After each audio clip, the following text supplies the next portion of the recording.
We are missing a massive opportunity right now. The world is going through a number of changes.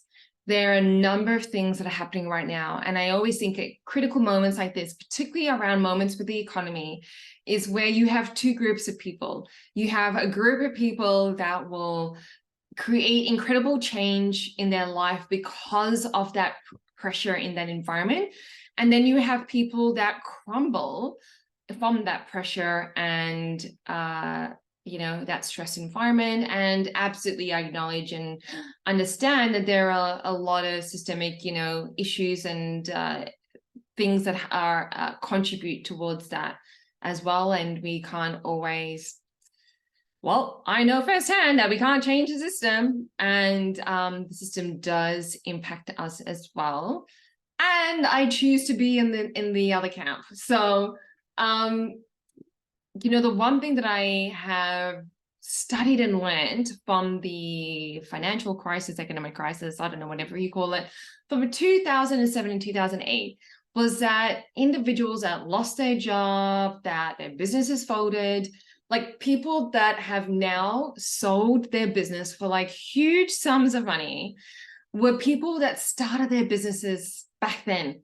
So I know for me that I am a high performing individual in the moments when I actually feel stress. When I don't have any stress and I'm just la-di-dying through life and enjoying my life and everything's sweet and great and got enough money in the bank account and relationships are great and business is great and everything is great, I know that's when I dropped the ball. And so that could be self-sabotage, because we do love a little bit of pressure. And I do know that the feeling of pain and suffering is the normality in my life. That is my upper limit. As that book about a fish and a bowl, I don't know, it has a picture of a bowl and a fish in a bowl, a fish jumping out of a bowl. And I do know from a psychological perspective that if pain and suffering are, can become a normality for us. And so our brain will actively seek to create that condition because that condition is what is comfortable, right? So in that moment, it may not feel comfortable, but the brain recognizes that as comfortability because that is what the brain knows, because it's been hardwired into our neural pathways through a lot of shitty things happening to us and our life, right? So I am fully aware of that. And I also know from I think there's a boundary line, but I do know that there's a boundary. So my brain is going faster than my mouth right now. Maybe my mouth is going faster than my brain. I don't know. One's going faster than the other. Is I do know that basically now is a really critical time. So I just lost my train of thought. So now is a really critical time. So, oh yes, that's what I was going to say. So, we can, there is a healthy boundary line. I think if we do that in a very excessive way, then it can very much lead to destruction. So the other day I was watching a documentary on Alexander McQueen. Well, Lee Alexander McQueen is their full name. And very much that, that pain and that suffering and that pursuit of excellence ultimately led to destruction, right? And we know that with a lot of celebrities, because their lives are public and their stories are public, and that's what we tend to know. We may even know that in our own life as well. I've definitely experienced that as well. So I do know that sitting in that pain and suffering and that pressure, that discomfort, there is an extreme to that. And we need to know when that cutoff point is, because we don't want to cross over where it actually becomes really destructive. And I'm not talking about destructive emotions and feelings. What I'm talking about is a healthy level of stress and pressure. And I know that when I leverage, whenever I feel that pressure and stress, that's when I know it's a massive opportunity for me to leverage that. And when I leverage that, something like really amazing happens. Like my whole entire life will change for the better.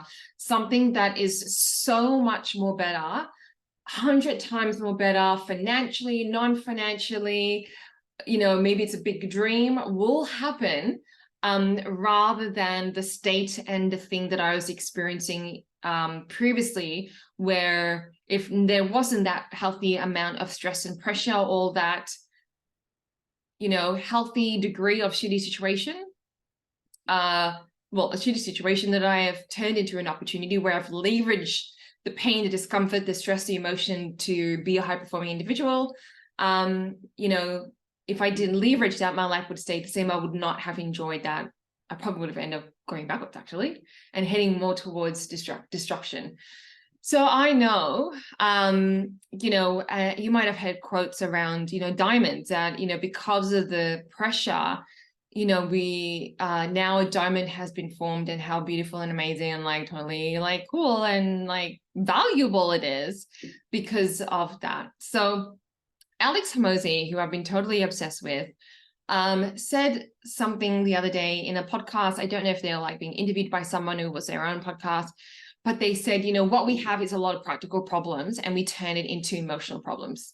And I was like, word, you have just explained my whole psyche right there. Well, there are definitely some biological things at play and systemic things at play. And I would say a lot of the time, like maybe 80% of the time, they are practical problems that I have turned into emotional problems because of my biology and how it is wired.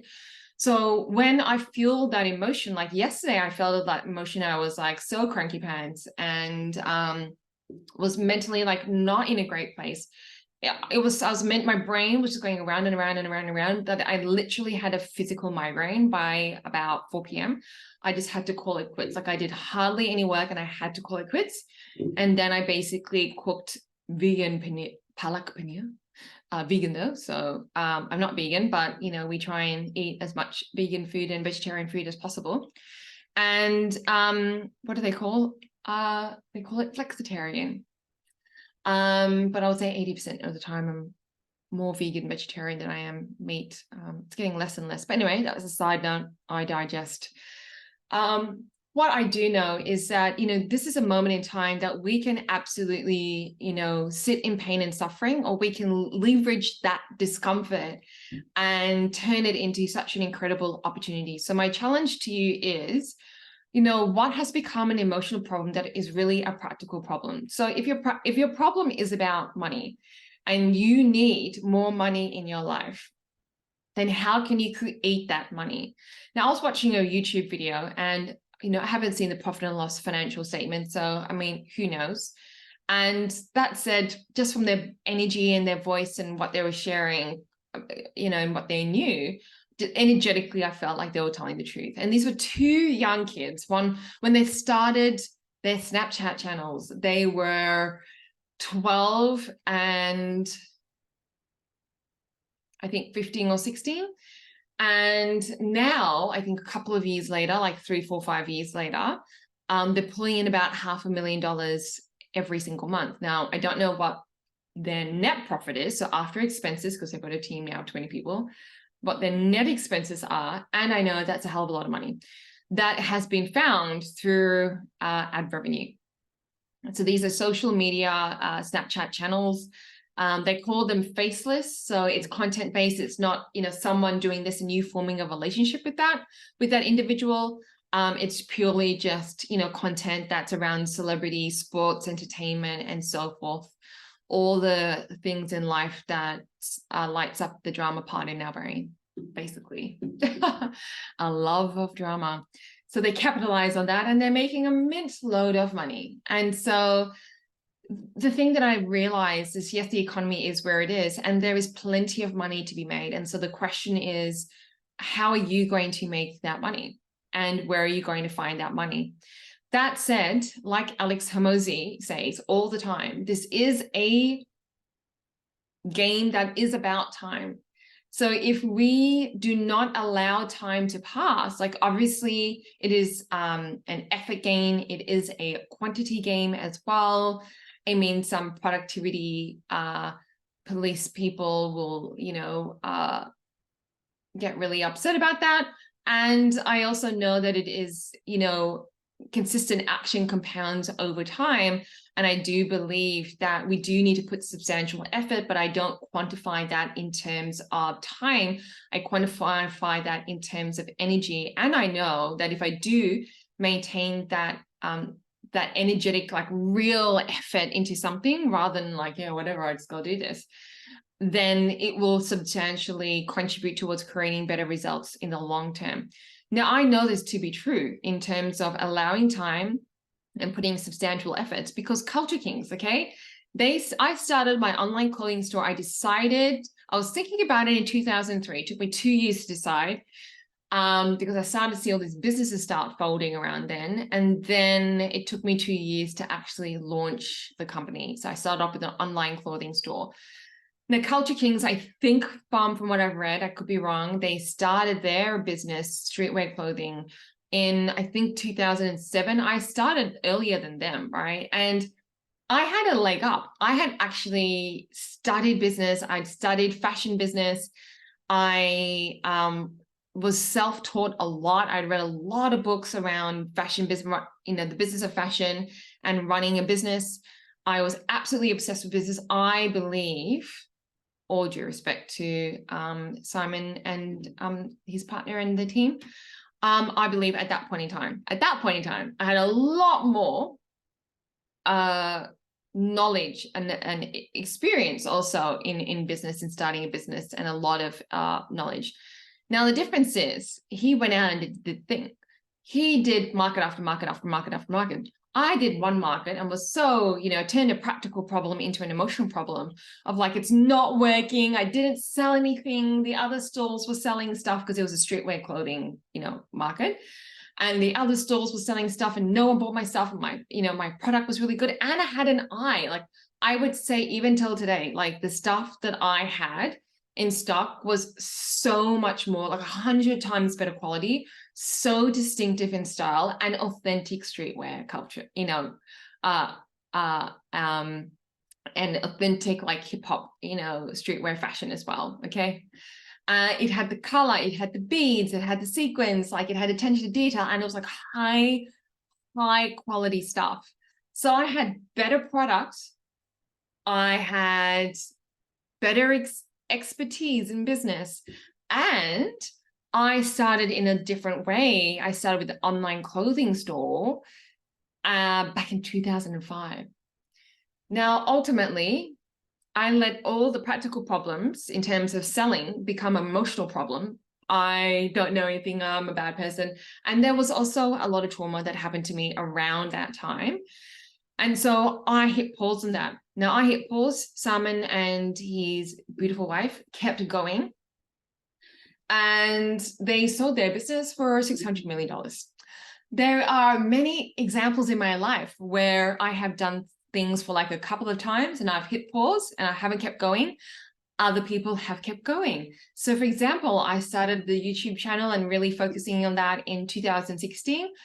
I really wanted to in 2006. It happened to be this thing about like me taking 2 years to decide. I really felt that energetic like vibe and pull to do it in 2016. I didn't actively start doing anything until around, I think, 2017, 2018. I did about 20 videos. And then I got so caught up in I need to make money right now. And it became a huge emotional problem, where I couldn't see that from a practical problem, which is I need money right now. How about I Uber during the nights and I work on my channel during the day?